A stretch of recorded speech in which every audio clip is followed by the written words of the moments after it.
All right. Hello, everyone. Welcome to the 411 Ground and Pound MMA podcast. We are your weekly look into the wide, wacky, wonderful world of mixed martial arts. My name is Robert Winfree, and I'd like to thank you for listening.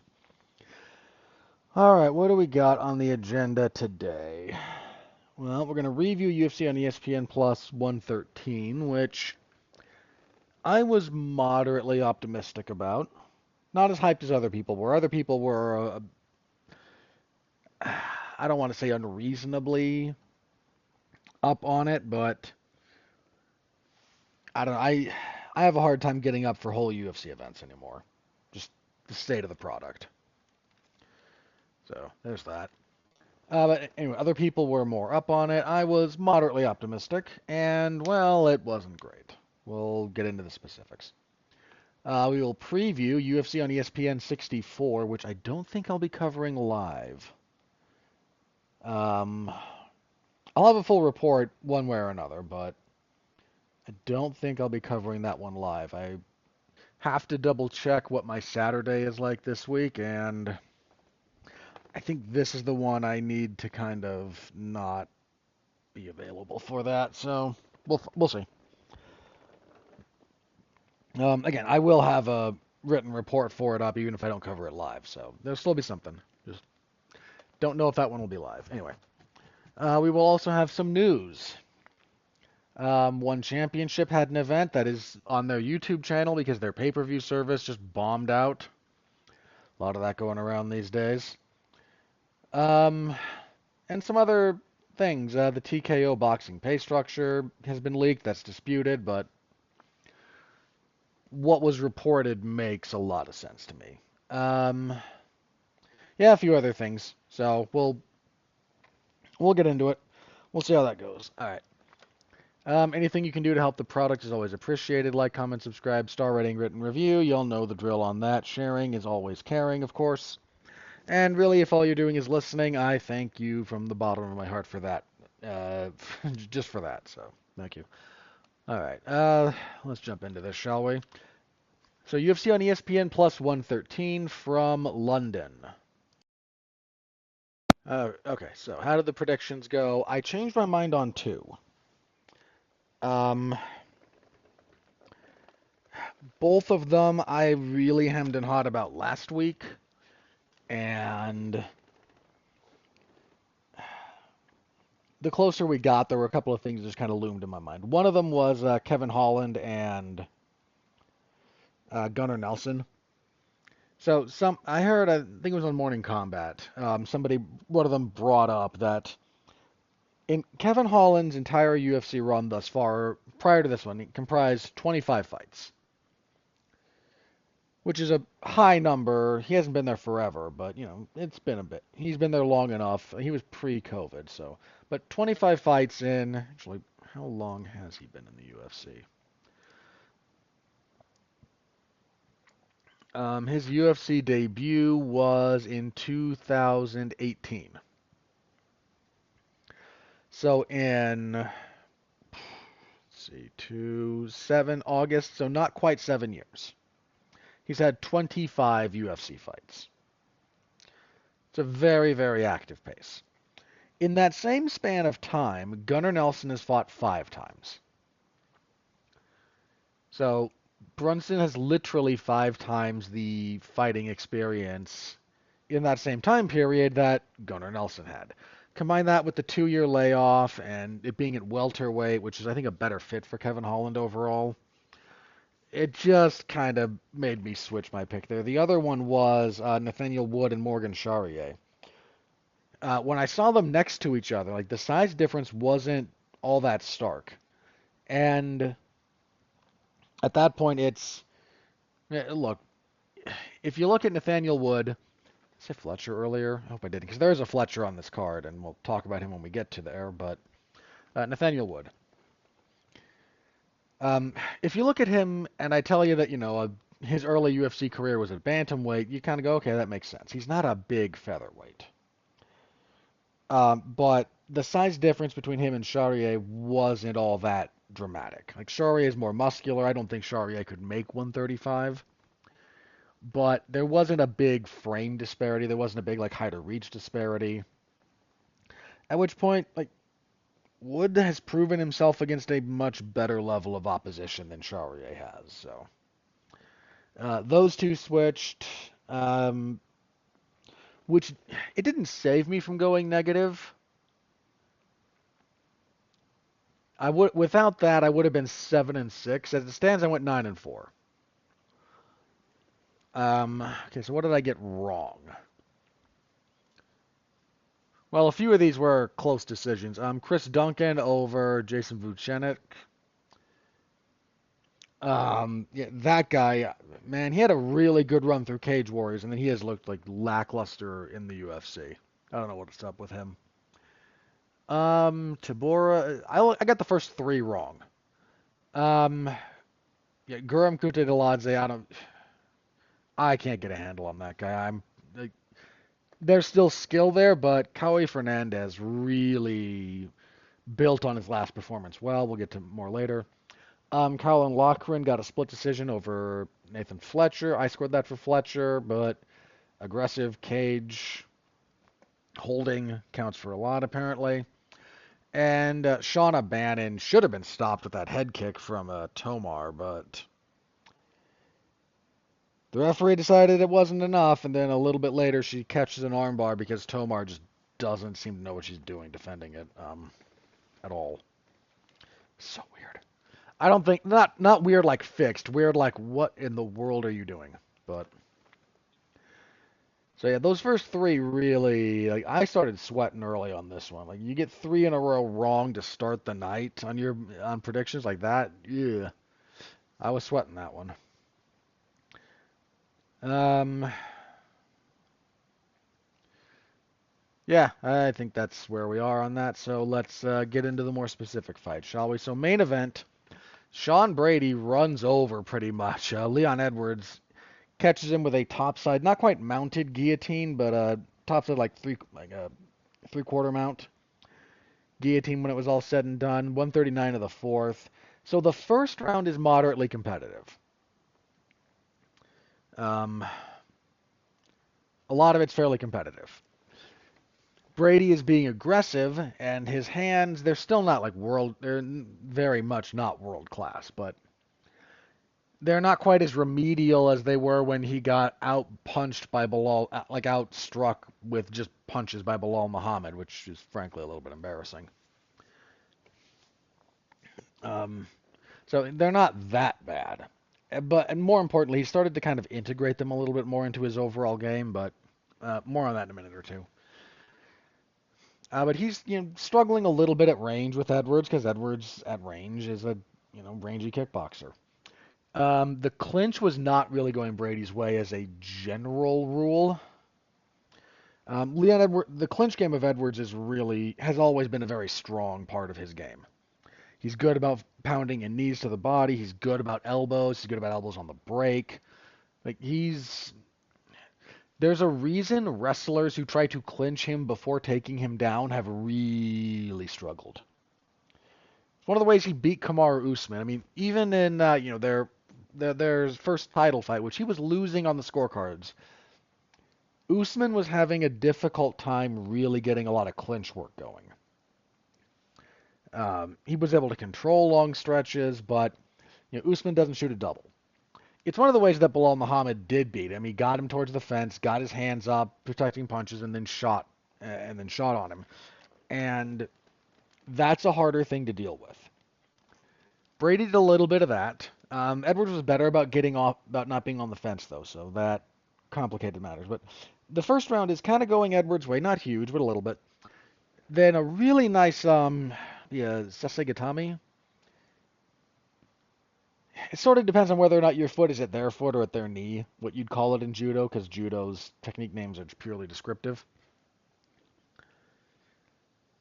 But if you can time a knee out of when someone's throwing a knee at you, get your foot to again their knee or their ankle, kind of obstruct it, and then shove them towards that posting limb, and they'll fall over.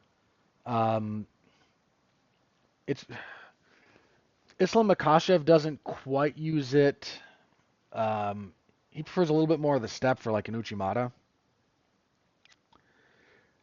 or the front Uchimata, as the case may be. But it's neither here nor there.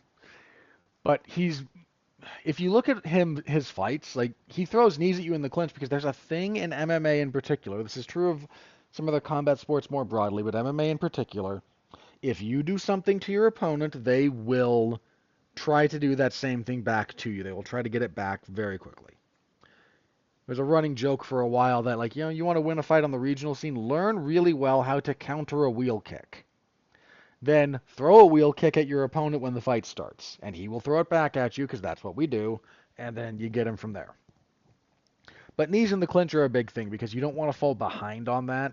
So Makhachev throws little knees to your body when you've got him clinched because once he feels you throw one back, he trips you and throws you. So really nicely timed from Sean Brady, who then spends the rest of the round on top. Second round, he hits a really fast double leg and spends the entire round on top. You could have gone 10-8 in the second. Third round is a little bit more like the first, but still kind of Brady favored. He winds up on top again. Then fourth round is when he gets him out of there. A couple of things about this, a couple of takeaways from me from Brady's performance. One, his punches have gotten better. They're still not great, but he doesn't need to be a world-class striker or world-class boxer. He just needs to not have it be a liability, and he needs to integrate it into the rest of his game, and he's starting to do that. Two, I noticed a new commitment towards ground and pound. If you look at some of his grappling stuff prior, it's very much like jiu-jitsu for jiu-jitsu, which is not the worst thing in the world, but in an MMA context, adding those damaging strikes, adding the threat of those is what opens up a lot of your game. And I think they mentioned, like, he's been working with American Top Team and Dean Thomas on that, trying to integrate that more, and it really did pay some dividends here. Some of his grappling I've seen compared to Damian Maia's, and I think that tracks. Now, there's some obvious differences in elements of application. But Damian Maia really kind of popularized in MMA, for those of us who were paying attention. He really showed off the strength of tripod passing. And Brady does a little bit of that. Brady's top half guard, is really strong and very Maia-esque. Does a lot of getting towards three-quarter mount, because here's the thing. In MMA, there's not much of a distinction between three-quarter mount and full mount. If you're, if you're grappling, if you're in jiu-jitsu, it's actually a pretty big distinction. But in MMA, you can actually kind of keep that one of their legs stapled down. Even if they've got your foot kind of hooked, if you've got weight on that, it actually does kind of can nullify that leg. And then your other one's free. You can posture up and drop down damage. The big reason you want full mount instead of three-quarter mount is armbar opportunities mostly. Because it's really hard to spin for an arm from three-quarter mount. Whereas full mount, again, it's one of the finishing techniques from there. But because this is MMA and you're more interested in dealing damage and getting them to move, it's very easy for them to expose their back from there, and then you've already got one hook in. So it was really impressed with a lot of that. The topside guillotine that he finished was really nice. It was a really nice guillotine from him. Needs to be said, this was the most handily that Leon Edwards has been beaten in the UFC, I think. Brady did a better job beating Leon Edwards than Bilal Muhammad did. Bilal Muhammad gave up at least one round. I think most people agree he gave up two in the Edwards fight. Brady didn't. Brady finished him, which... When was the last time Leon Edwards was finished?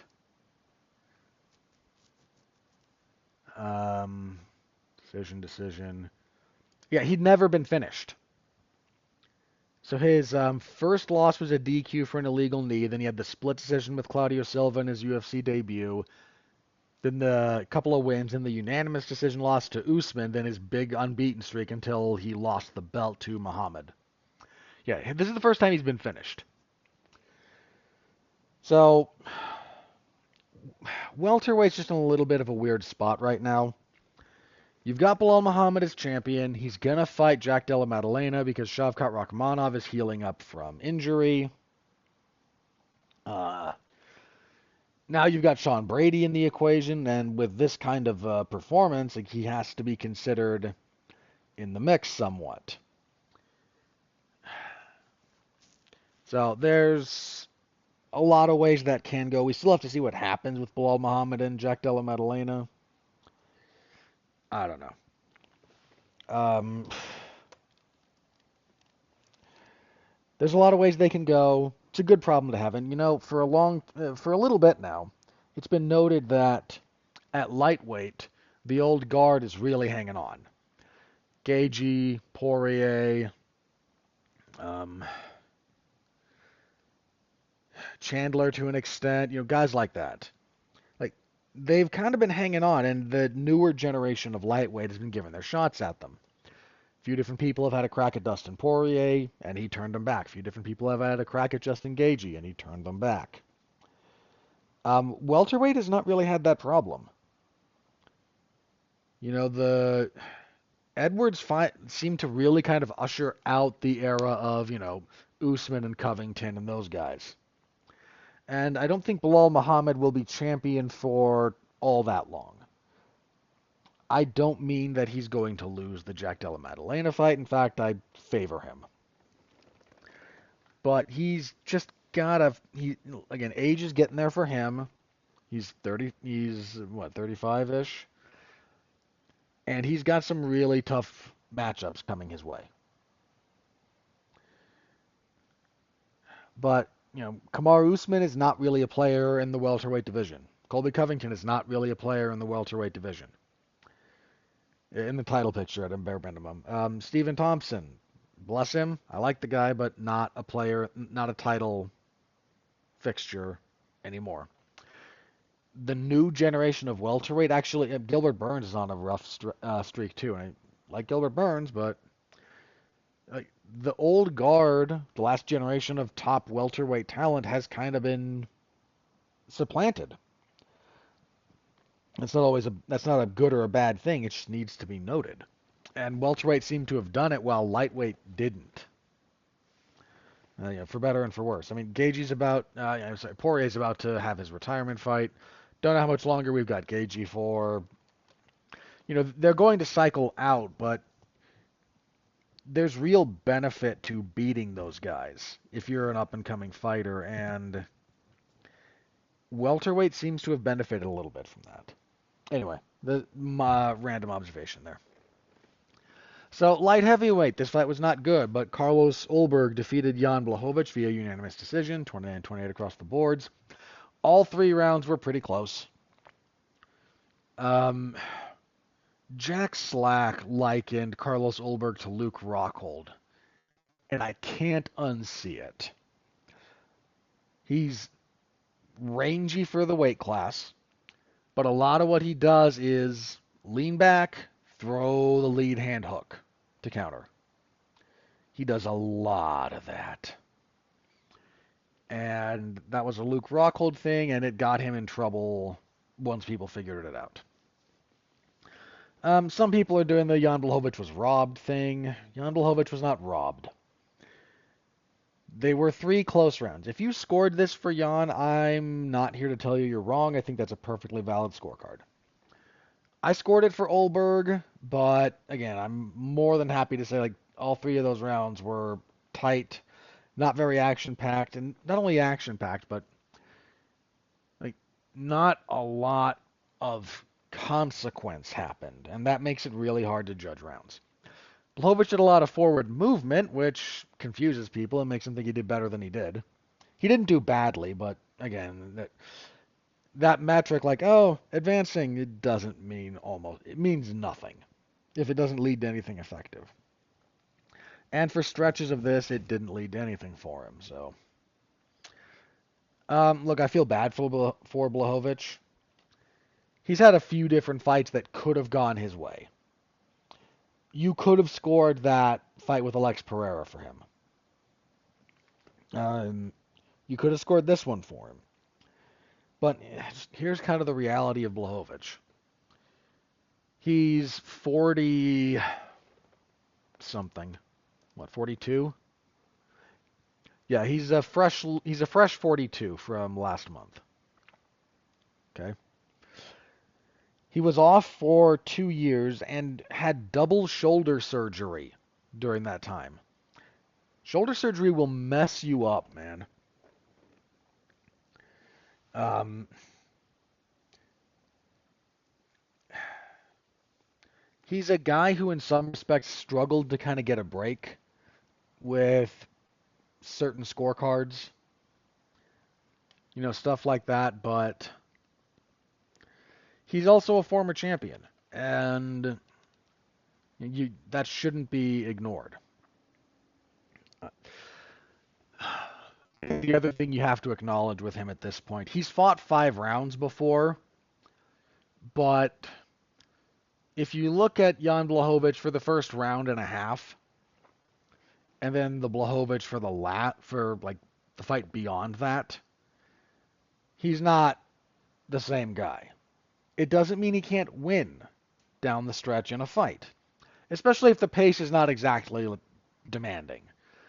But his cardio, when I say it kind of fails him, I don't mean that he gasses out and everything falls apart. That's an exaggeration. But you really can't look him in the eye and tell me that that guy down the stretch is the same as that guy out of the blocks. And I know everybody's a little bit different by down the stretch. It is very obvious with him. So I hope he gets another fight. I'm not calling for him to be cut or anything silly like that, but at his age, with his miles, that's the other thing. He's not just 42. He's, got 41 fights, and he's been in the UFC in particular since 2014. And he had a really good run through KSW before that. He's been fighting a pretty decent level of opposition for a lot of his career.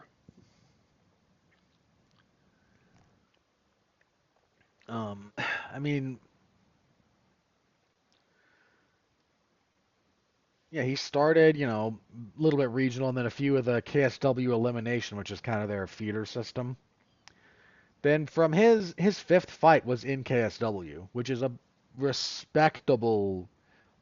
When I say regional, I don't mean small, but KSW doesn't really operate outside of Poland and some of the immediate surrounding areas there. They do good. They pay well. They have good they sell out places. They pay, as I said, they pay well. A few guys have declined UFC offers because KSW is paying them more. It's a very, very good, very, very respectable promotion, and he got there fairly quick. And then he went from there to the UFC in 2014. So he's been here over 10 years. It'll be 11 years in October. The years and the miles and the injuries and all of it add up. And I think that's kind of where he is at the moment. I don't know that Olberg will get a title shot off of this. It was not a very exciting performance, but he's on a good winning streak and he's beating top guys. And not all of it's exciting, but man, you gotta respect the results at a certain point. So I don't know. Like I said, I don't know that he'll get the next title shot. We got to see what happens between Ankalaev and Pereira. But, you have to consider Olberg in that space at this point. Even if you think either of those guys would beat him. And at the moment, I tend to think both of them would, but I don't I'll phrase this properly. You cannot dismiss his position in the division. Partially, the division is not good, but I've been over that before. Anyway, welterweight next, Kevin Holland defeated Gunnar Nelson via unanimous decision, 29-28 across the board. Holland just a little bit better everywhere. We got some fun grappling stuff. A lot of guard play from Holland. He's got a good guard. The problem with a lot of his ground game in general is another thing that I'm not gonna go into too much detail on this, but there's a myth that jiu-jitsu is designed for smaller people to beat bigger people, and that's not true. Jiu-jitsu is designed so if you know jiu-jitsu, you can beat someone who knows less jiu-jitsu than you.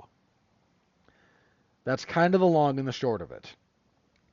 Now, this manifests in smaller people beating physically larger people, not every time, but a lot of the time, because oh, you don't know jiu-jitsu and I do, and we're in a jiu-jitsu scenario. I'm going to win. That's kind of how that plays, but jiu-jitsu has weight classes for a reason. If it were designed for smaller people to beat bigger people, then bigger people would have very little incentive to ever practice. So, the point there being, size actually does matter in jiu-jitsu quite a lot.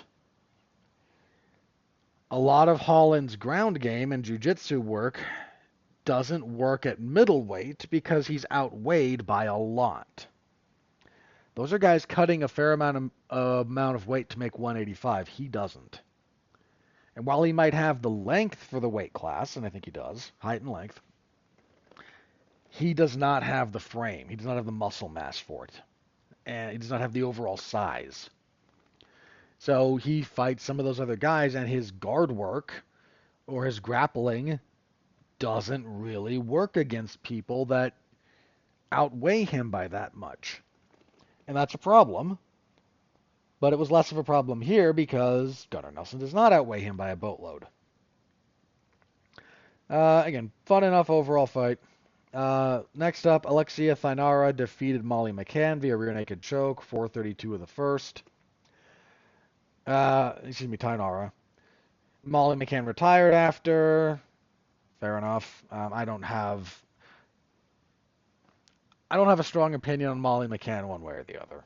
So, if she meant a lot to you as a fight fan, or to people on the regional scene or whatnot, or people in the gym with her, okay.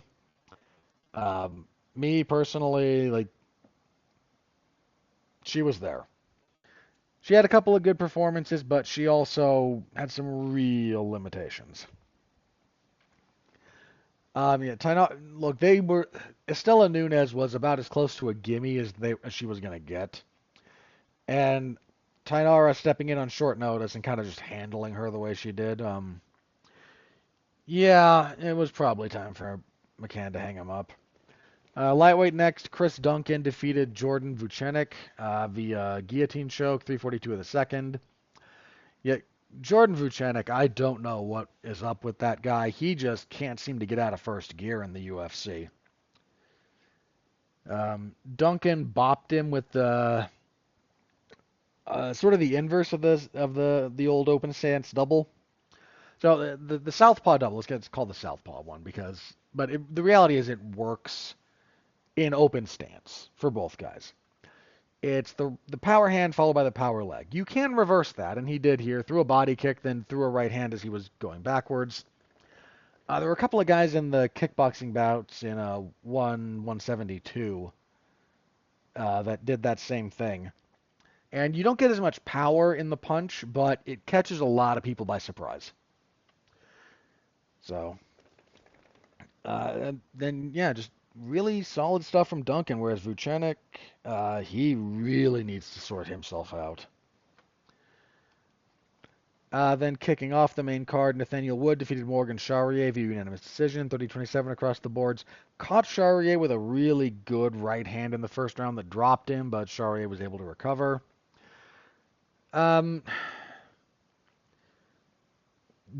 Nathaniel Wood at featherweight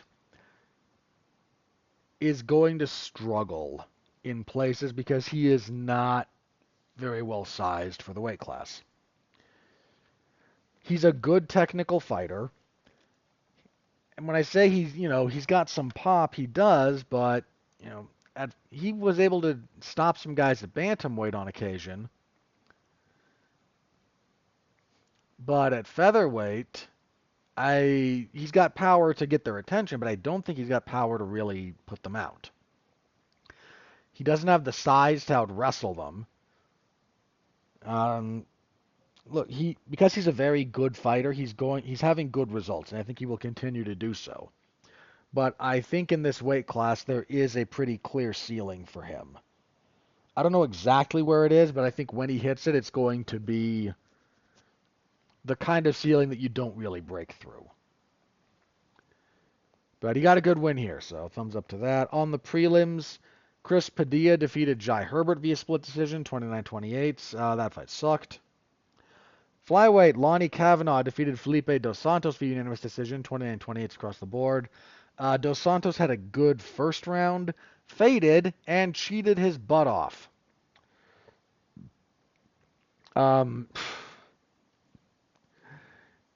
there were fence grabs in the first round, aplenty. There were no eye pokes. What's the other foul he committed? Kind of hit near the spine. So he's sitting on the fence. Kavanaugh is like wrapped around got a body lock going on. He might have been under the legs. It was under the butt or just above it. And he's down there like trying to mount the legs and stop Dos Santos from building the wall walk. So Dos Santos starts throwing 12-6 elbows towards the kidney. Now that's fine. 12-6 elbows are legal now, but he was fading. Those blows were fading a little bit too close to the spine, and the ref warned him, and he kept doing it, and the ref warned him, and he kept doing it, and the ref warned him. And like, what are we doing here?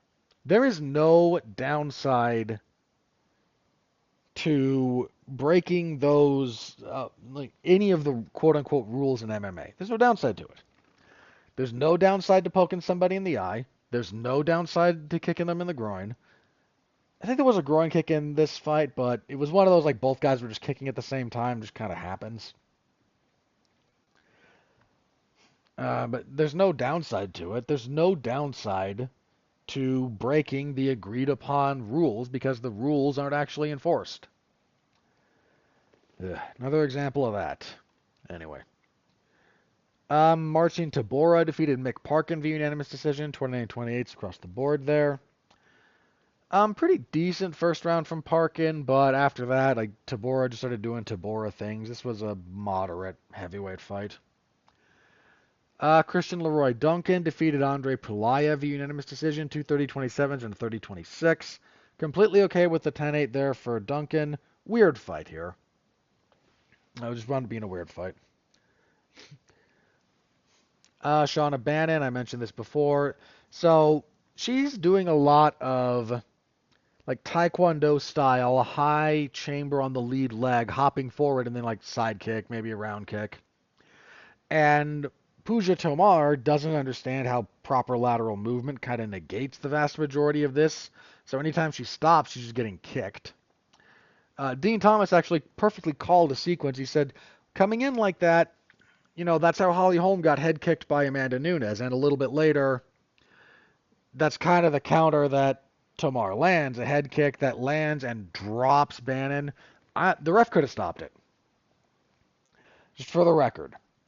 She follows, lands a couple of hammer fists. Like, the referee could have stepped in and stopped that fight. He didn't. Bannon recovers guard, tries an armbar. Tomar gets her arm out. Like, gets her elbow past the hips. But then, for some reason, like, goes back into the guard and pushes it back into the armbar and then gets tapped. It's weird. That's the kind of thing you should never see. But one, Pooja Tomar is really more of an atomweight, but the UFC doesn't have atomweight at the moment. And she's probably not, really good enough to be in the UFC back when when that sentiment carried any meaning. Colin Loughran defeated Nate Fletcher via split decision, 29-28. I scored this for Fletcher, but Your mileage will vary. It's not worth getting up in arms about. There was a bantamweight. And at lightweight, Cowboy Fernandez defeated Guram Kutateladze via unanimous decision. 30-27s across the board. Um, Fernandez just kept Kutateladze at the end of his kicking range and chewed him up. Really good performance from Fernandez. He looked pretty good his last time out, but this really solidified him for me. So, yeah, that was that. You may have noticed there was no Fight of the Night awarded. That may have done Holland and Nelson a little dirty, but your performances then went to Sean Brady, Kevin Holland, Alexia Tainara, and Shauna Bannon. I would not... What was the one I would have shifted? I might have gone Duncan over... Over what?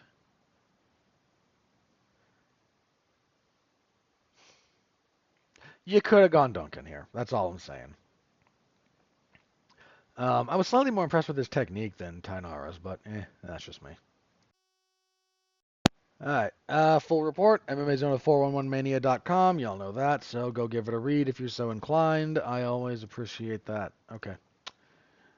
Well, let's move on then to UFC on ESPN, not Plus, UFC on ESPN 64.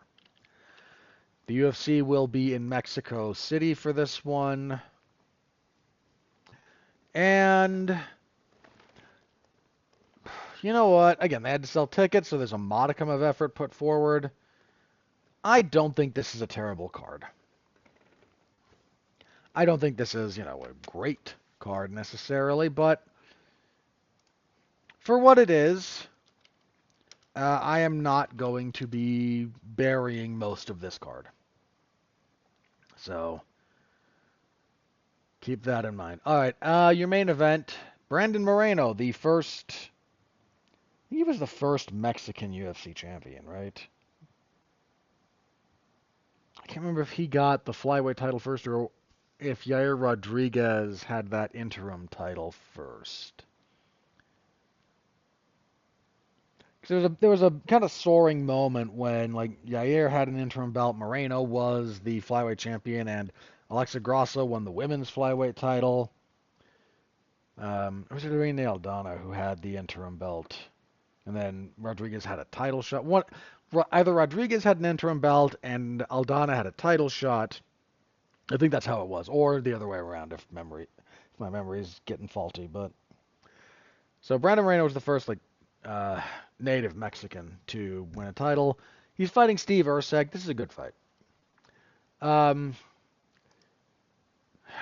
Moreno's been very up and down at times in the UFC. He's got a couple of draws. His post-title... So he and Davison... Look, everyone likes to do the Henry Cejudo saved flyweight. BS. Davison Figueiredo and Brandon Moreno pretty much saved flyweight. Figueiredo kind of captured some people's imaginations with the 2 wins over Joseph Benavidez. Then Moreno comes on and gives him hell at the end of 2020. Wins the belt, loses the belt, wins the interim belt by beating Kai Kara France, and then in the first ever quadrilogy or tetralogy, however you choose to go with that, beats Davison Figueiredo, then loses it to Alexandre Pantoja.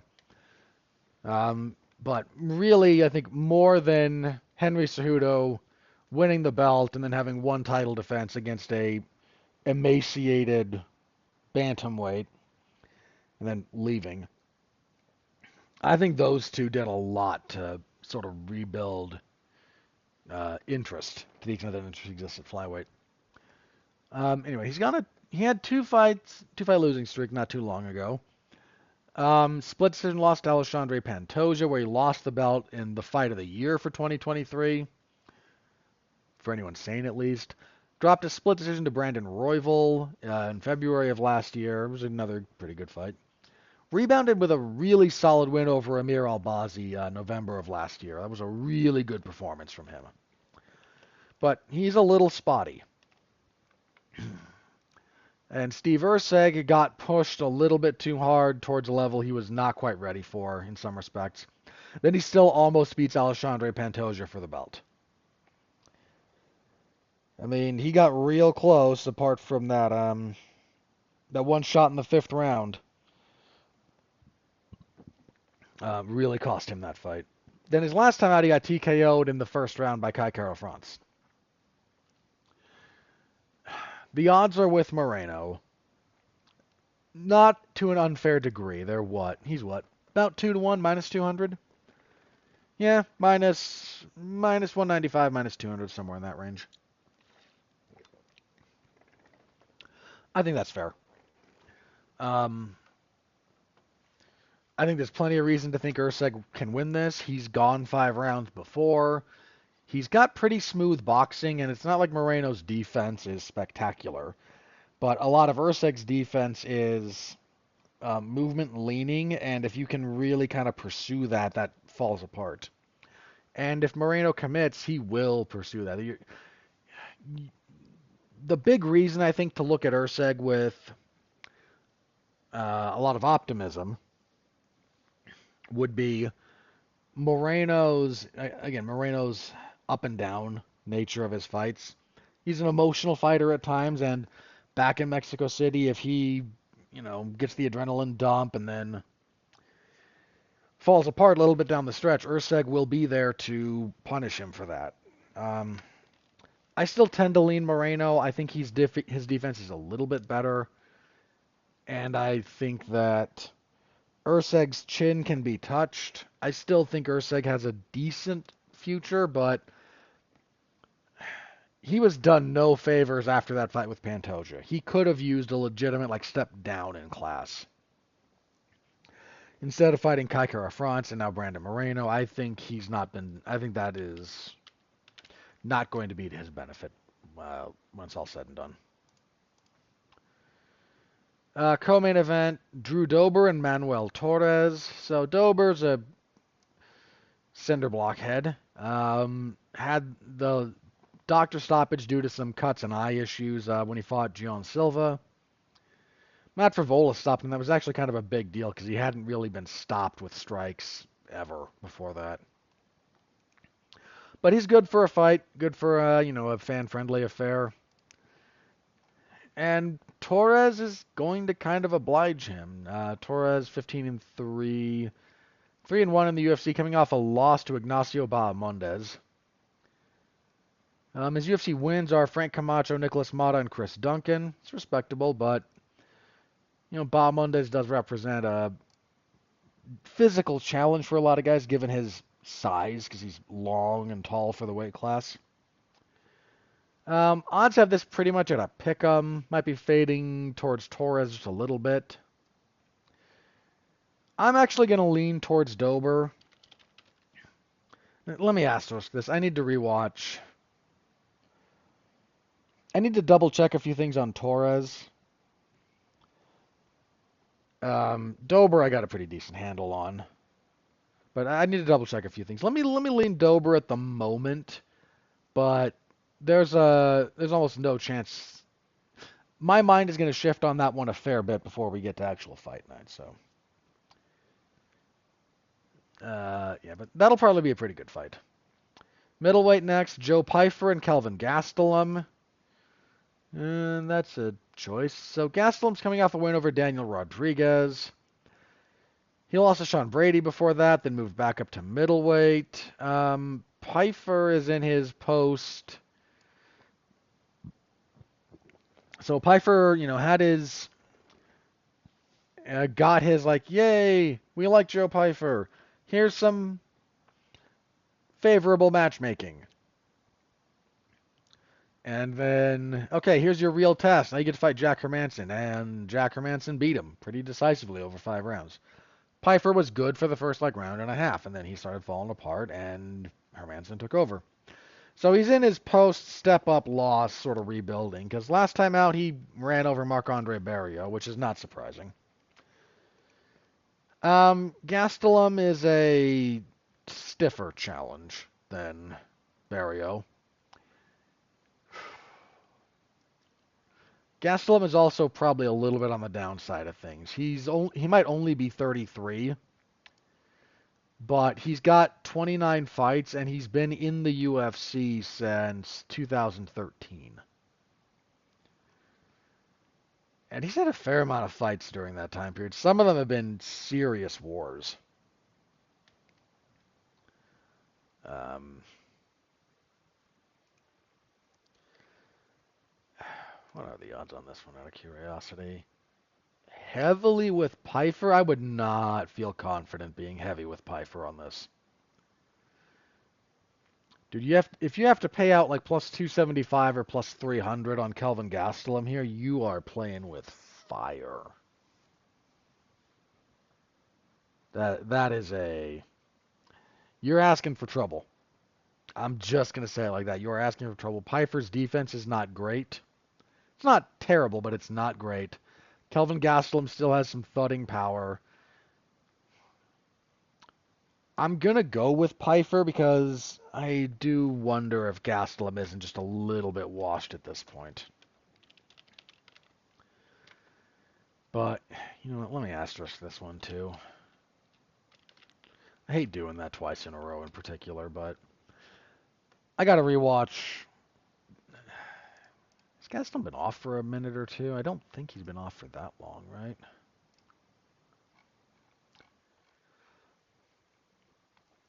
Yeah, about a year. I mean, it's not quite a year, but it was June of 24.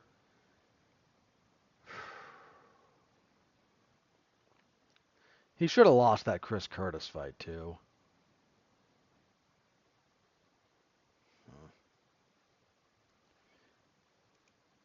Yeah, for the sake of right now, let me say Pfeiffer, but I am not married to that. Bantamweight next, Raul Rosas Jr. and Vince Morales. We're once again trying to give Rosas something to do. He's on a 3-fight winning streak. 3 of them finishes. You know, those are all finishes. He just hasn't been fighting anyone all that good. Beating Terrence Mitchell, Ricky Tercios, and Richie Long. And due respect to those gentlemen, they're just not all that good. And Vince Morales is kind of in that same vein. He's there. He returned to the UFC last year on short notice, lost to Taylor Lapilus, lost to Elijah Smith his last time out. I don't imagine. They are clearly setting up Rosas to get a good win here.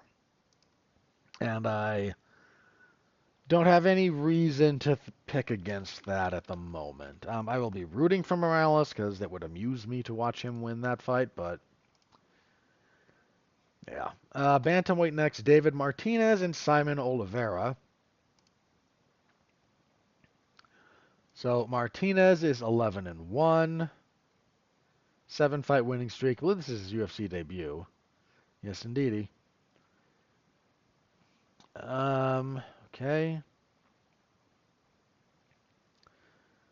Veteran of kind of the Combate global scene. It's respectable. And Simon Oliveira is 18-5, 2-fight losing streak, 0-2 in the UFC. Losses to Tony Gravely and Daniel Marcos. Once again, we should all be able to see a little bit of the writing on the wall here. And so I'm going with Martinez, and I don't think that should be surprising.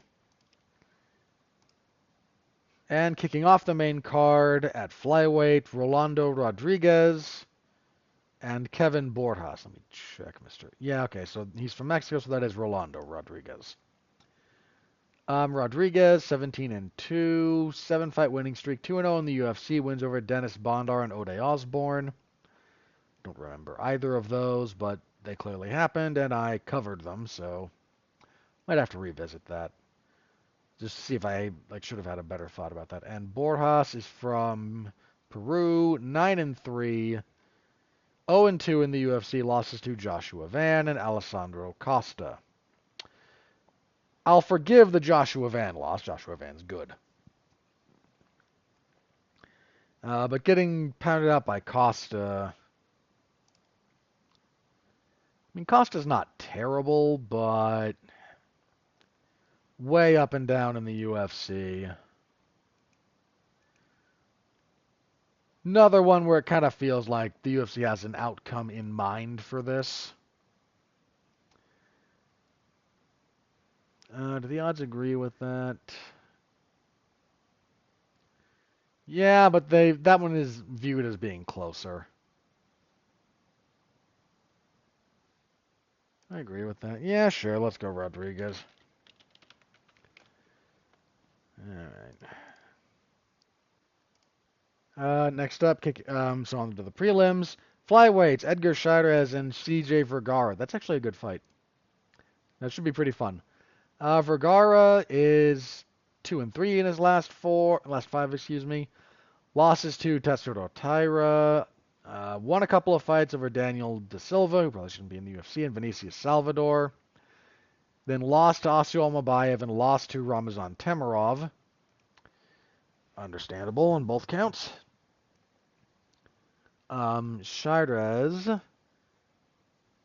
11-6. He struggled a little bit in the UFC. He's 1-2 with a no contest in the UFC. Lost to Tatsudo Taira. Had 2 fights with Daniel Lacerda. 1 a no contest, 1 a win, but he missed weight. And coming off a loss to Joshua Van. Again, I will not count that too much against him because Joshua Van is quite good. That's a well-matched fight. I actually think it'll be that should be pretty fun. Odds like Chairez. I kind of like Chairez here too. I thought he's done well even in some of his losses. So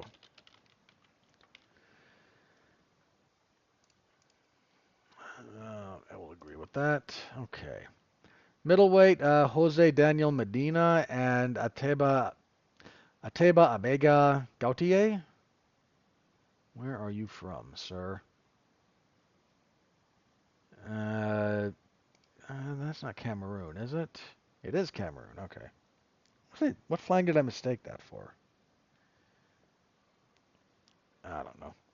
Anyway, so Ateba Gautier is 6-1, 5-fight winning streak coming into his UFC debut. A lot of finishes. And that's certainly nothing to sneeze at, but it's also, misleading at times. Jose Medina is from Bolivia. Is he the first Bolivian in the UFC? He might be. Lost his UFC debut to Zach Reese last year, but getting his second shot here. I have to double check if I think he's the only active Bolivian. He might be the first. Anyway.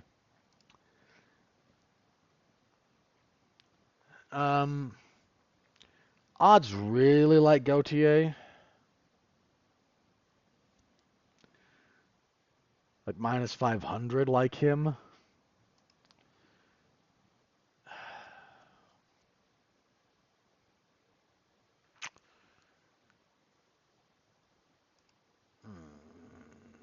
I don't know that I agree with that. I mean, I wouldn't be comfortable with those odds. A lot of guys coming off the Contender Series lately are like, yeah, I run over regional talent. Good. What do you do when you actually have to fight and make adjustments and deal with someone who's good? The question is, again, where do you rank Medina? I'll go with Gautier, but those odds, I would not be comfortable with those odds. Featherweight, Christian Rodriguez and Melquiel Costa. That's a decent fight. So Rodriguez continues to be punished by the UFC. He's 12-2, 5-2 in the UFC.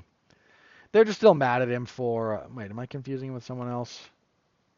No, he's the one they're just kind of annoyed at for beating Rosas Jr. He's got a couple of losses. Yeah, he missed weight at bantamweight several times, and he's been bumped up to featherweight recently. Coming off a win over Austin Bashi. I think it was Bashi. Costa, 22-7, 3-2 in the UFC, 2-fight winning streak, wins over Shyla Nerdenbeke and Andre Fili.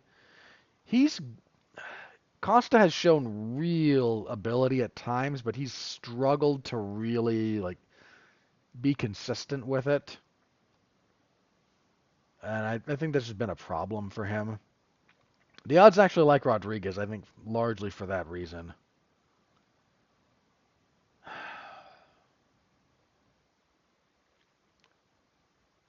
Have I picked an underdog yet?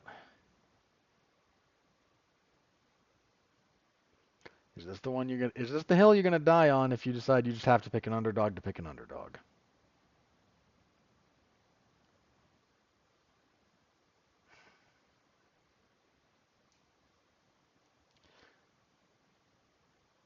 Uh,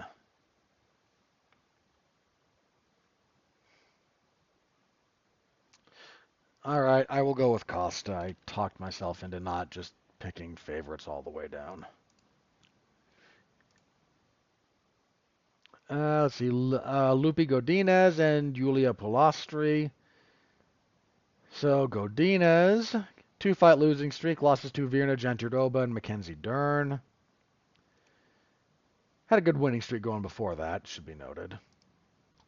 Polastri, 13-4. 1-1 in the UFC. Lost her debut to Josephine Knudsen. Beat Corey McKenna her last time out. I'm going to go with Godinez.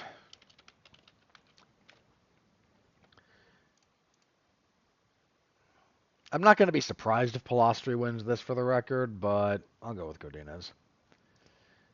Let's see, lightweight, Rafa Garcia and Vince Pichel. That's not a bad fight. I feel bad for Pichel, though. He's kind of an old man in the game at this point. Garcia coming off a loss to Grant Dawson. Yeah, he kind of had a rough one there. He is, however, 4-2 in his last 6. Losses to Grant Dawson and Drakkar Klose. He's still looking to really kind of like have a few like memorable breakthrough kind of performances. Vince Pichel on a 2-fight losing streak. He's again kind of an old man. He's 42. His last couple losses to Mark Madsen and Ishmael Bonfim. Been out since May of 24.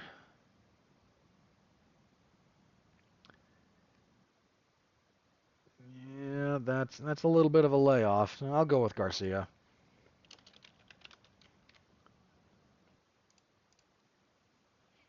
Featherweight next, Jamal Emmers and Gabriel Miranda. Emmers coming off a loss to Nate Landry. He's been just trading wins and losses in the UFC. He's 3-4. And again, lost his UFC debut to Giga Chikadze, beat Vince Cachero, lost to Pat Sabatini, beat Hussein Yashkabov, lost to Jack Jenkins, beat Dennis Bazukia, lost to Nate Landwehr. So he's due a win if the pattern holds.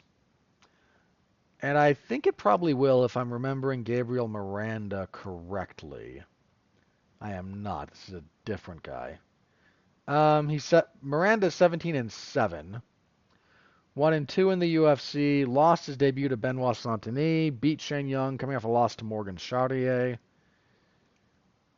I don't really have much of a problem picking Emmers to keep his pattern going at the moment. And one more, I believe. Yeah, lightweight, Markel Medeiros and Austin Hubbard. So Hubbard has 1-2 since returning to the UFC, coming off a split decision loss to Alexander Hernandez. Kind of thought he won that one. Medeiros, 9-1. 7-fight winning streak. Had a successful UFC debut against Landon Quinones. February of last year. He's been out. He's had 2 fights fall through since then. Bouts with Nazim Sadikov and Evan Elder. Emotionally, I want to go with Hubbard, because I kind of like him, but I don't know that he's not just a little shot at this point. Let me go with Medeiros. All right, and that's the card. So, as I mentioned, I don't believe I'll be covering this one live, but I will have a report when it's done at some point, Saturday or Sunday. I will get that written up. So you will find it in the MMA Zone of 411mania.com per usual. So Give it a read. Say hello. I always appreciate it. Alrighty, that is all of that. Okay, we got through. Oh, jeez, how did I forget that? Forgot to mark my timestamp when I switched to the preview. Crud.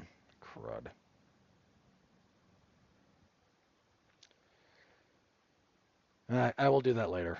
I will figure it out. Okay. It was only 30 minutes or so, right? Doesn't matter. Again, I'll figure it out later. Okay, let's move on to this, because the MMA on Point guys dropped a video, and it was asking the question, is Dana White preparing to leave the UFC? And I think they presented some compelling evidence. Dana was asked, uh, it was either after, it was at a recent post-fight thing. I can't remember which event exactly. It might have been this one. He was asked, like, what does the UFC look like without you? And he said, well, we'll know in the next year or so. So here's the thing. And again, the MMA on Point video is very good. I recommend you watch it. But they brought up a couple of things. One, Dana's 55. So I don't think he's going to retire, from active life, but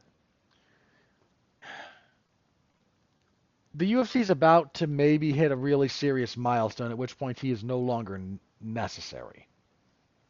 Now, I've been critical of Dana White in the past. I've also been more than willing to give him his flowers. The UFC would not be the UFC without him.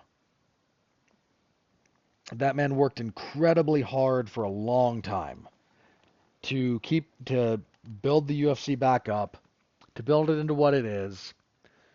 It worked himself incredibly hard. And no shade on his success in the generalized sense. Like, I don't know, he did not backdoor his way into this. Yeah, having a, billionaire best friend, could he have done this without, the Fertittas being willing to sink tens of millions of dollars into this venture? No. No, he couldn't have.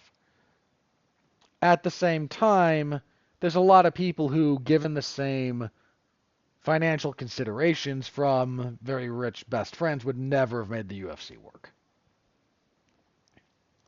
That just needs to be said. So again, happy to give him his credit where it's due. But at 55, some of what he's doing is like going through his midlife crisis. And the UFC doesn't really need him anymore.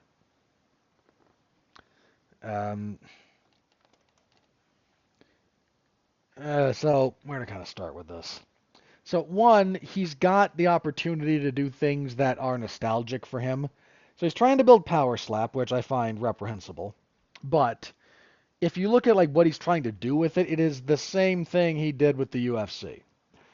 People were saying the same things about the UFC that they're saying about Power Slap, and that really should show how stupid a lot of the stuff was around the UFC back in the day, because it's true of Power Slap.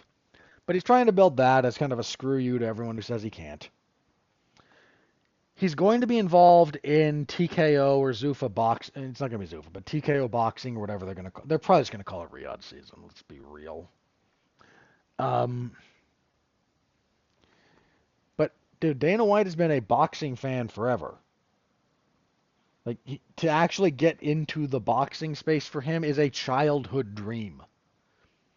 So that's going to take up a lot of energy for him and time. Power Slap takes whatever it takes. TKO is looking to expand and get a little bit into the submission grappling space. That's going to take some time and energy. And the UFC does not need him. So he's probably going to if he doesn't step down from the position, he's going to step back massively. Not yet, because here's what's going to be telling about this. It is the next deal.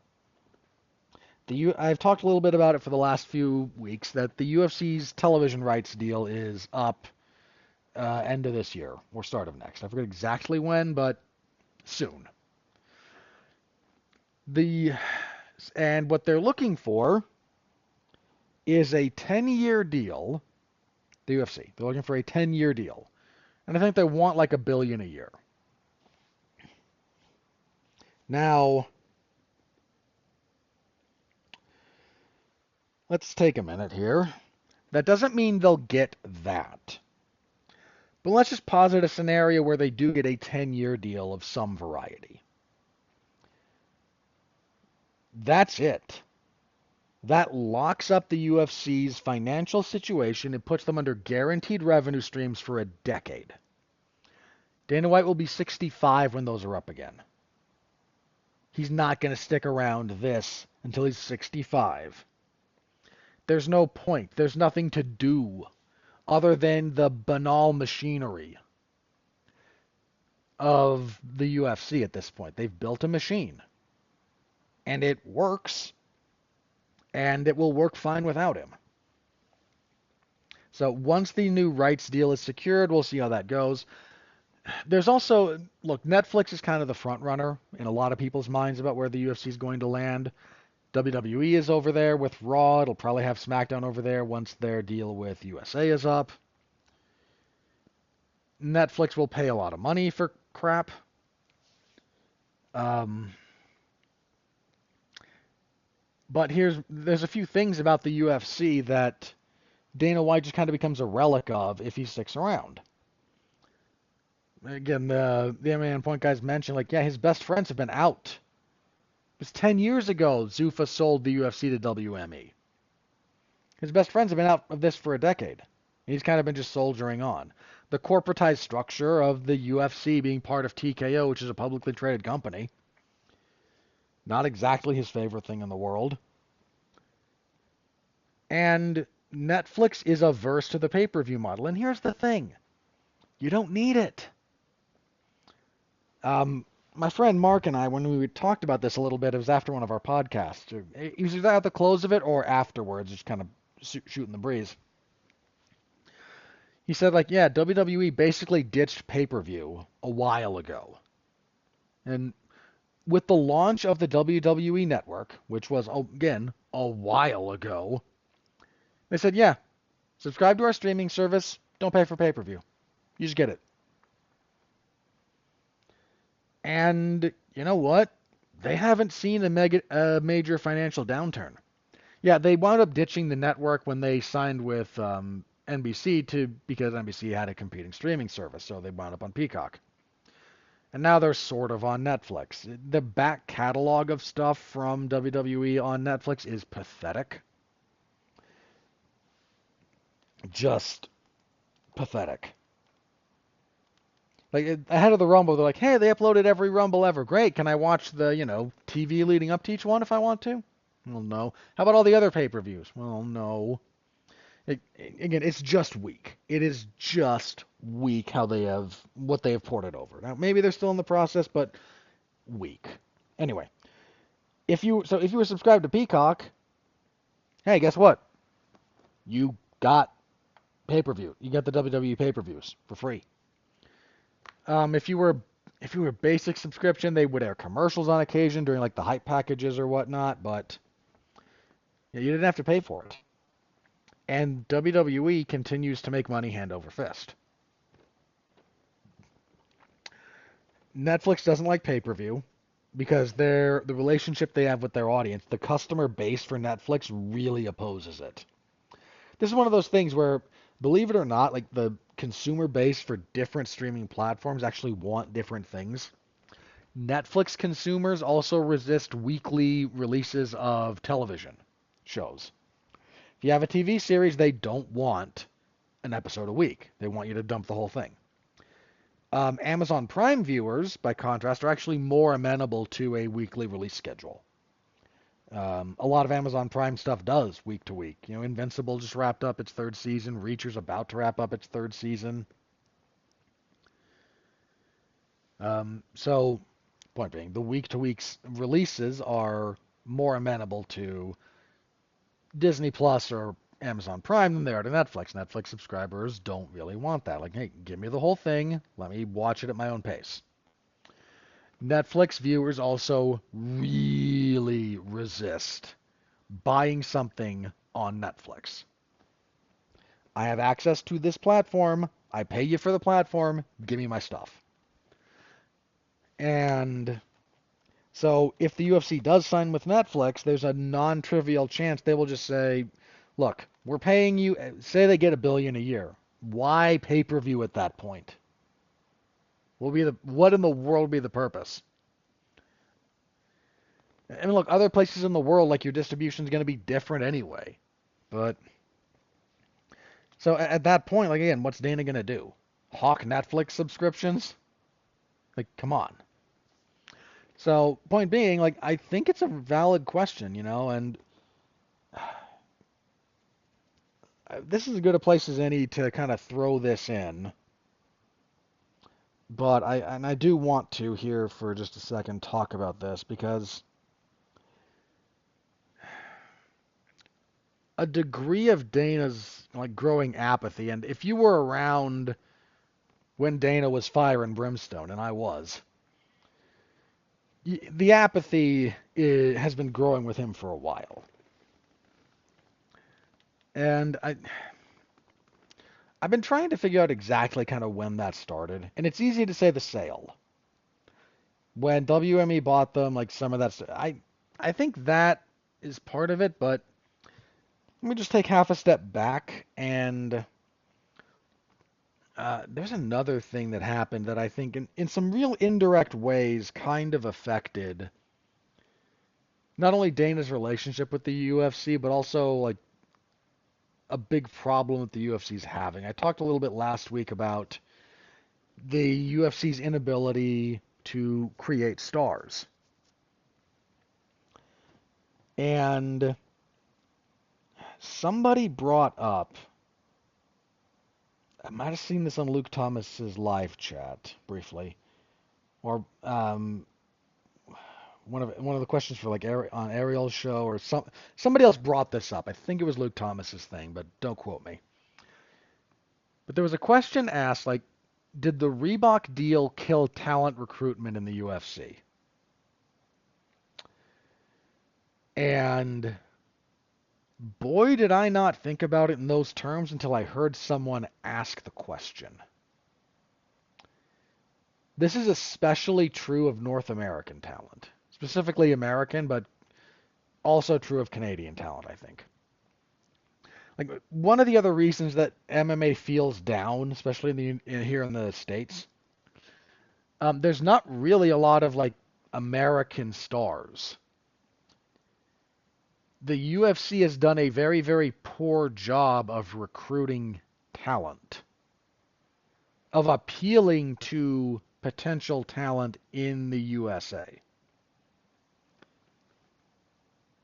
I mean, there's what? 2 American champions? You got John Jones, for whatever value you want to put on his title.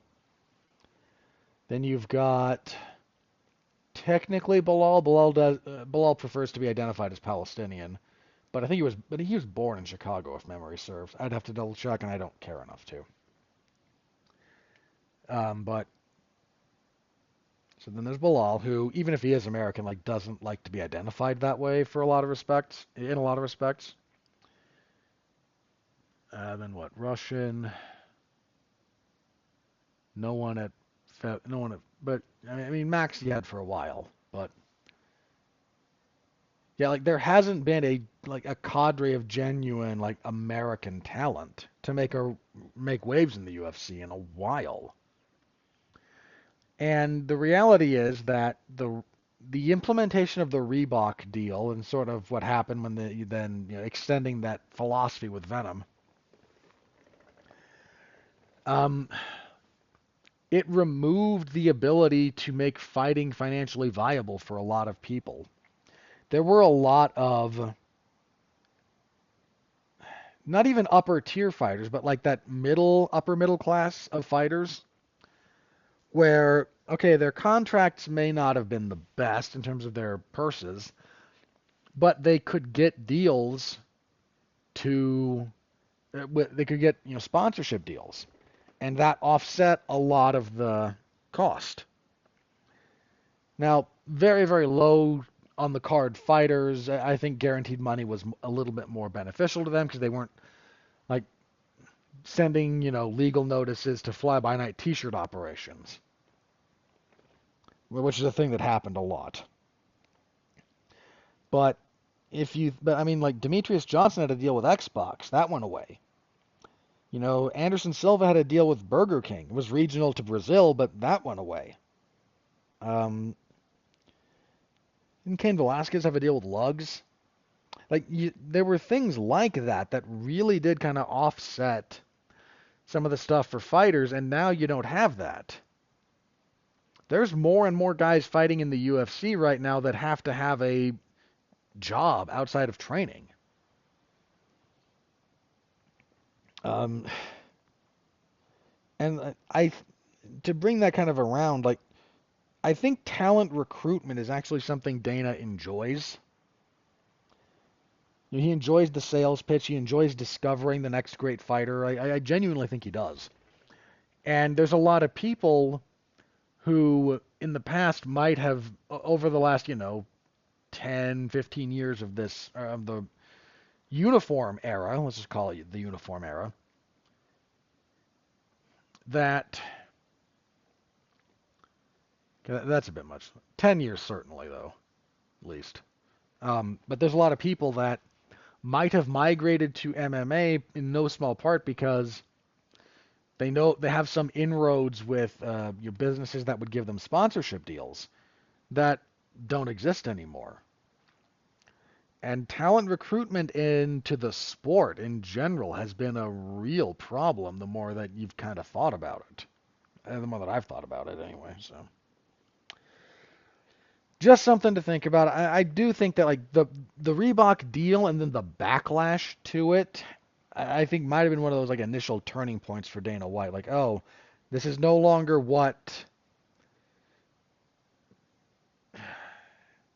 I think that was one of the times when the UFC brass misread the fan base in a big way.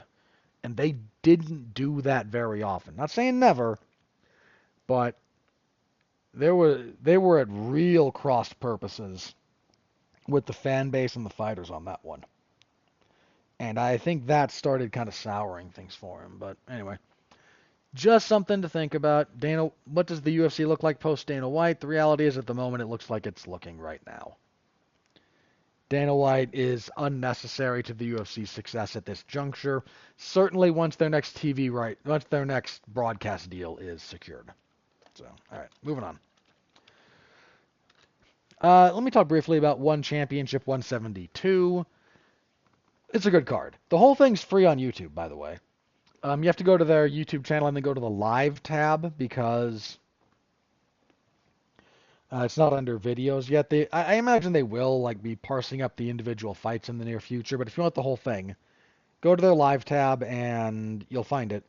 So this was supposed to be a pay-per-view, but the pay-per-view provider, I forget which website they were going through. It might have been ppv.com, but yeah, again, I forget which one. Really just crapped the bed. A lot of that going around. So they just said, screw it, broadcast it on YouTube. The problem is, this was supposed to be one of their big events for the year. They were in the Saitama Super Arena. They kind of styled this as Japan versus the world, big main event of Rodtang and Takeru. Look, I actually do kind of want one to succeed. I like a lot of their product. 4-ounce Muay Thai is great. They were in a ring for this, which annoyed me because there were some MMA fights, and MMA in a ring is just poor. But Rodtang and Takeru, unfortunately, it's a little bit too late for it to have been great. Those two have been the two guys for years. But Takeru's chin is a bit shot, and Rodtang stopped him in the first round, which Rodtang never does. He's not a big puncher in that respect. But when your chin's shot, your chin's shot. But there was some pretty good stuff there, actually. Give it a watch, especially if you're inclined towards enjoying some of their kickboxing and Muay Thai content. It was a good card. I got to give one props when they deserve it. So give that a watch again. The whole thing's free on their YouTube channel. Why not?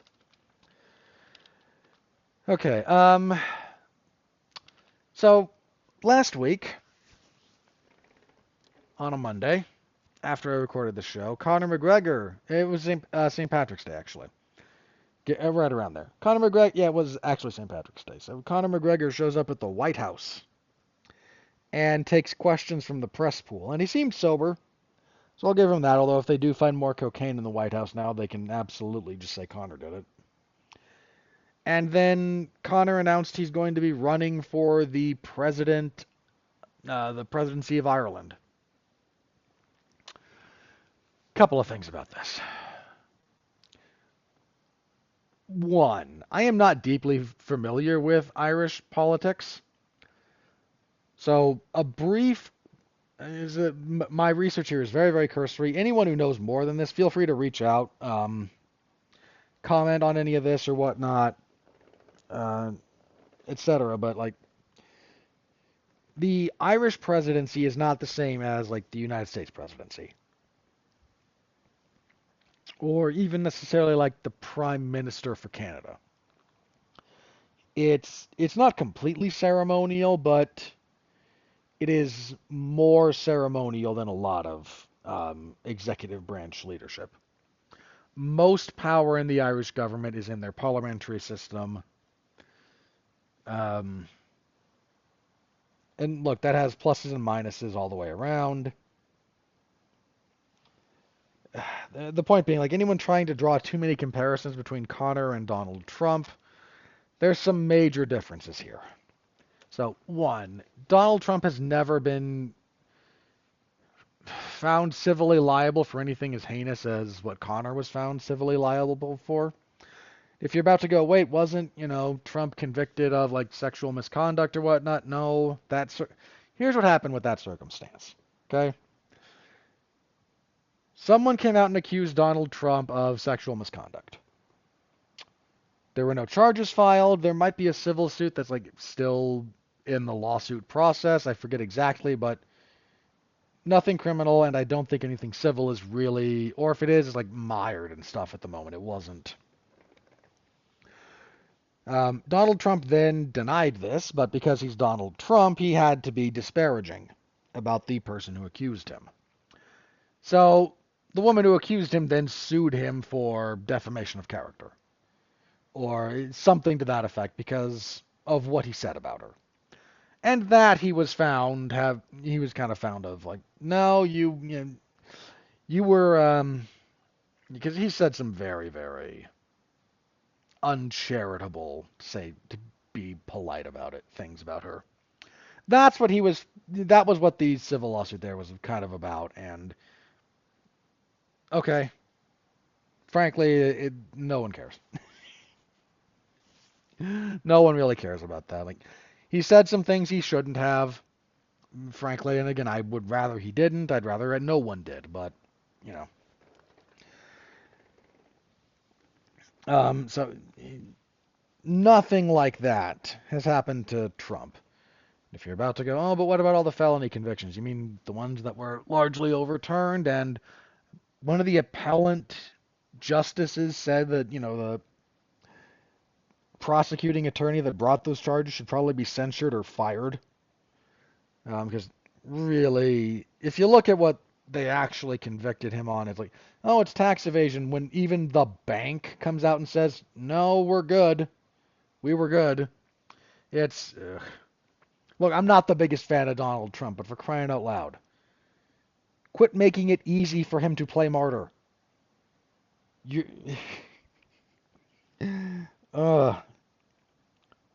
nobody trying to oppose him actually understands how this works. And it's obvious and it's sad. Like, when after the January 6th riots, they were like, we charge him with incitement and, what was the other one? I forget. But I remember the immediate aftermath of that going, here's a couple of things you could charge him with for impeachment that actually we kind of can prove he did. And instead you're like, no, he incited the riot. Like, well, that's actually a lot harder to prove in general, and frankly, I disagree with it. Had something you could have done there, but no. Ugh, sorry, that's a whole other thing. Anyway, so on to the other things. Conor is deeply unpopular in Ireland. Donald Trump has never been deeply unpopular in the United States. I don't mean that he's always been everyone's favorite person. And the people who dislike him, some of them, it's perfectly fine. You disagree with his policy choices, you disagree with his outlook, like, fine. Then there's the people for whom this is like bordering on a mental illness. And I know I know some of both types of people there. And we.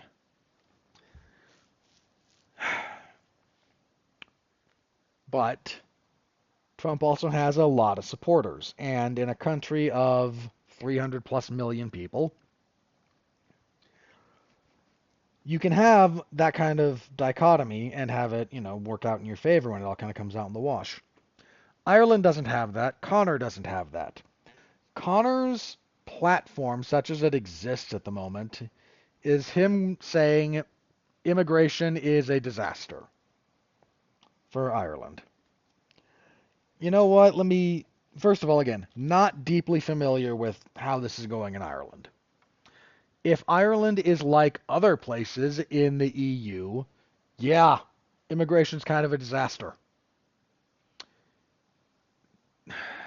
When those places joined the European Union, the immigration policy that they all kind of had to sign off on, man, what a disaster that's turned out to be, huh?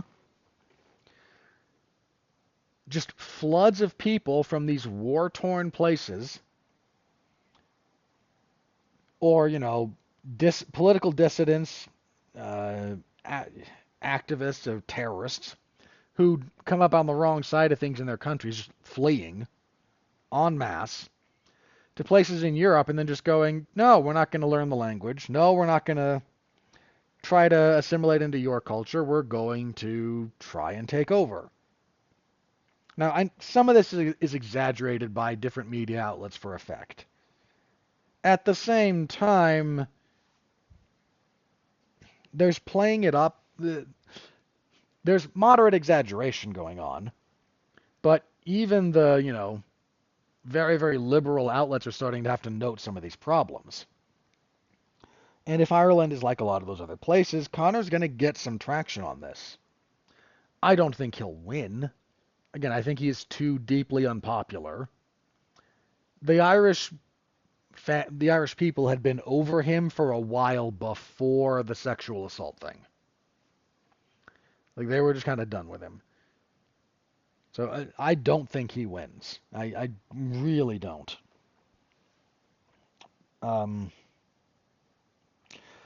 But if he's going to bang the drum on immigration, believe it or not, again, assuming Ireland is like the other, is having some of the same problems the rest of the European Union or Europe in general is having, he's going to get traction because that's a real problem. That's a real problem facing a lot of those places, and they don't have a good answer. I mean, the UK, it seems like it's perpetually on the verge of having a real issue. I mean, wasn't it... Didn't someone... correct me if I'm wrong, but I read somewhere that somebody, used a pressure cooker to build a makeshift bomb and tried to, blow up a bunch of nurses. And you click on the link oh, who did that? And, well, guy whose name sounds a lot like what you'd think. And I mean, the UK has done kind of everything they can to okay, no kitchen knives, no knives, no guns. How about we blunt things? And you, oh, their problems are just going to continue, man. They're not addressing the problem. They're just not addressing the problem. Unless they come across as me hating immigrants. No. If you're leaving someplace that's bad, you should try to acclimate and assimilate into the place you're going because, in theory, it's better. Otherwise, you wouldn't be going there, right? Look, I have the same problem with not just people coming into the United States, though it is true people, I think, coming into the United States. If you want to assimilate, become American, hell yeah, welcome. If you don't, well, sorry. We I've seen visual representations of what everyone does whines about, like the UFC should do more to help global poverty and whatnot. Like, guys, you don't understand. You really don't understand how little America is capable of in that respect. The problems are just too big. Like, oh, shouldn't we take in immigrants? Well, look at the number of people from all over. Like, no, we can't do it. You have to kind of fix those other places, and that, again, it's difficult. But anyway, like I feel that same way about like traveling between states in the United States. If you're leaving California because you disagree with how it's been governed, here's just a thought when you move somewhere that is more amenable. Don't vote for the same policies that screwed up the place you came from. Just a thought. Ugh, sorry. That's a whole other rant. I'm not going to go on it. But Conor is, again, said he's going to try and run for the presidency of Ireland. I don't think he has much hope, but he does seem to be focusing at least his early talking points on what is at least a very real issue. He's not spinning stuff up out of nothing there. So we'll keep an eye on that one, but that man is not coming back to fighting. I mean, to say nothing that if he wins, which, once again, I do not expect at all him to get even close. But the term of the President of Ireland is 7 years. If he wins and doesn't get impeached and removed from office, or however, again, I forget exactly what the process for that, I don't know exactly what the process for that is over there, but I guarantee you that in any kind of, republic like this, there is a mechanism for removing people in power. If there isn't, you're in real trouble, but hypothetically, a 7-year term for Conor would more than end any hope of ever seeing him fight again, period. So, anyway, to whatever extent we get updates on Conor's presidential campaign in Ireland, I will keep you updated on that. So, another thing on the bingo card that I did not expect to be there. All right, last thing here. So the TKO pay structure for TKO boxing, proposed pay structure got leaked, and it's basically a UFC contract. Goes kind of like this.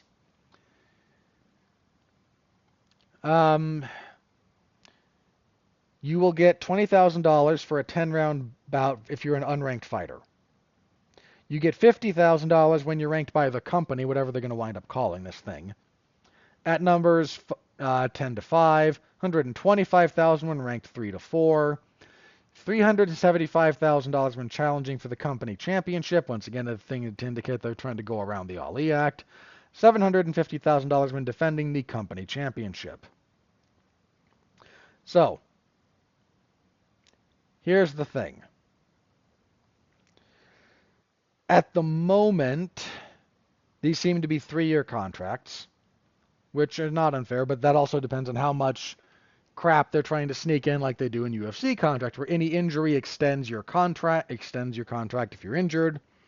Sometimes they mess around with whether or not your contract starts from the date you sign it or the date of your first fight, again, to mess with you. But here's the thing. That's basically a UFC tiered pay structure. No high-end boxer is going to sign for this. Not a single one of them. No world championship level boxer is going to sign on for $750,000. I mean, again, they'd have to win the title. You know what a big pay cut it is for anyone at the top of the boxing world? Usyk, Fury, Canelo, Inoue, Bud Crawford. Go down the list. Any top boxer, even if their first fight in the company is for the belt, $375,000 is a pay cut for those guys on almost an order of magnitude. Throw another 0 on this. Actually, 2 if you're Canelo. Like Canelo gets 20 million guaranteed. Like, so no top boxer is going to sign on for this. Full stop. What they might wind up doing is being a decent mid-tier feeder league, assuming other things don't happen. Now, again, Dana can kind of lobby at Donald Trump all he wants that he hates the Ali Act. The Ali Act is federal legislation. You can't undo that with an executive order. You have to actually get the legislature to work. Now, Turki al-Sheikh is somewhat pushing back on this reporting. I don't know why. This is probably what it looks like. A big part of what they're trying to do is bring the UFC model to boxing. This is what a UFC contract is structured like. The UFC goal is to keep 80% of all the revenue generated over the course of a year, preferably more, but at least 80%. In boxing, 80% of any given event tends to go to the fighters. The UFC wants to invert that. That kind of a contract structure is what leads to that. So there's that. So again, for whatever it's worth, they're kind of pushing back on that a little bit from the TKO boxing side, but that's probably about what it's going to look like when it's all said and done. Okay. That's all I've got here. Let me check the old socials and see if anything crazy is broken. If not, we'll do plugs and get out of here. Okay. Nope, nothing new there that I can find. So plugs this Monday on Damn You Hollywood. We're finally doing it. It's finally time. Under extraordinary duress, Robert Winfree, Mark Radulich, and Alexis Hana will review Disney's live-action Snow White. God help us all. Yeah, look, man, I just want to be done with it. I really Mark and I are in total agreement on this. We've talked a little bit about it. Like, we are ready to just finally watch this piece of crap, bury it 6 feet under the ground, burn the ashes, redirect a river over the spot where we buried it, and never speak of it again. So, yeah, that. So tune in for that on Monday, if you like my other podcasting stuff. As for coverage, WWE SmackDown on Friday. Again, I don't think I will be covering the UFC event live, but some kind of report will be up for it, so find that. Next week, we will be back here to review UFC on ESPN 64 and April 5th, yes. Preview more warehouse fights. Good grief. Okay, this is UFC on ESPN. Is this actually on ESPN? Good. Okay, hang on. What are we looking at here? Josh Emmett and Lerone Murphy as your main event. Okay. That's not great, but it's not unreasonable either. He's been off for a while. He was last seen knocking out Bryce Mitchell so hard he now thinks Hitler's a good dude. That was December of 23, so he's been out for a while. He'd lost 2 in a row. It was Yair Rodriguez. He got triangle choked by Yair in the interim title fight. Okay. Answer my question from earlier. Anyway. Had lost 2 in a row before that to Yair Rodriguez and Ilya Topuria, then knocked out Bryce Mitchell, and he's been out of action since then. Lerone Murphy's actually been doing some pretty decent work. He's undefeated, 15-0. There's a draw in there. That was his UFC debut. So that's a relevant fight. What else do we have? Pat Sabatini and Drew Anderson Brito. Meh. Cortavius Romanus and Chong Ho Lee. Kennedy Zachukwu and Martin Bidet. We are just going downhill fast here. Brad Tavares and Gerald Mershart. I don't hate that. But that's one of those, I hate to be this guy, but you kind of like, okay, it's fine, but neither of those guys is going anywhere at this point. Like, upward. Ode Osborne and Luis Gurule. Yeah, there's just nothing else here. Okay, Victor Henry and Pedro Falcao. I like Victor Henry, but Yeah, this is a nothing card. They can't put that on ESPN. I think that's mislabeled. Anyway, we'll give it the old preview treatment next week, but boy, is that is a set of warehouse fights, ladies and gentlemen. All right, that's it for me for this week. Thank you very, very much for listening. I'll see you next time. Until then, stay safe out there and continue to be well, be safe, and behave.